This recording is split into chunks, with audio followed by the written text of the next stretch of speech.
Shabbat Shalom à tous, Paracha Bo. Dans cette paracha, on voit que les 3 dernières plaies s'abattent sur l'Égypte. Un immense nuage de sauterelles dévore toutes les plantations. Une obscurité épaisse et palpable enveloppe le pays et tous les premiers-nés de l'Égypte sont tués à minuit du 15e jour du mois de Nissan.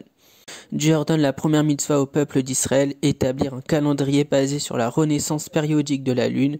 Les Israélites doivent également offrir à Dieu un sacrifice pascal, un agneau ou un chevreau doit être égorgé et son sang doit être aspergé sur les montants et le linteau de la porte de chaque foyer juif, afin que Dieu saute par-dessus ces maisons, lorsqu'il ira tuer les premiers-nés égyptiens. La viande grillée du sacrifice devrait être consommée ce soir-là avec de la matzah et des herbes amères.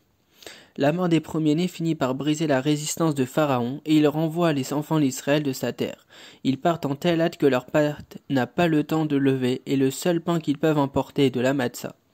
Avant de partir, ils demandent à leurs voisins égyptiens de l'or, de l'argent, des vêtements, vidant l'Égypte de ses richesses.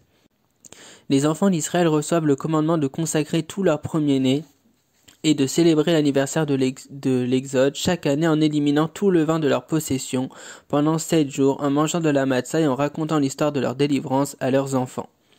Il leur est aussi commandé de porter des tefilines sur le bras et la tête chaque jour sauf Shabbat et les jours de fête, pour se rappeler de la sortie d'Égypte et de leur engagement envers Dieu qui en a découlé.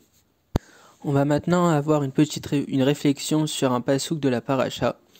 Donc, chapitre 10, verset 2, la Torah écrit « Afin que tu racontes aux oreilles de ton fils et de ton petit-fils comment j'ai puni l'Égypte et les miracles que j'ai envoyés, et vous saurez que je suis Hachem. » En relisant le verset, on s'interroge sur une certaine contradiction.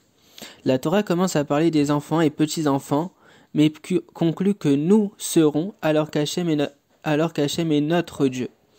La Torah aurait dû plutôt dire que ce seront nos enfants et petits-enfants qui prendront conscience de la présence de Dieu. Le Rav Moshe Sternbuch tire de là un grand enseignement.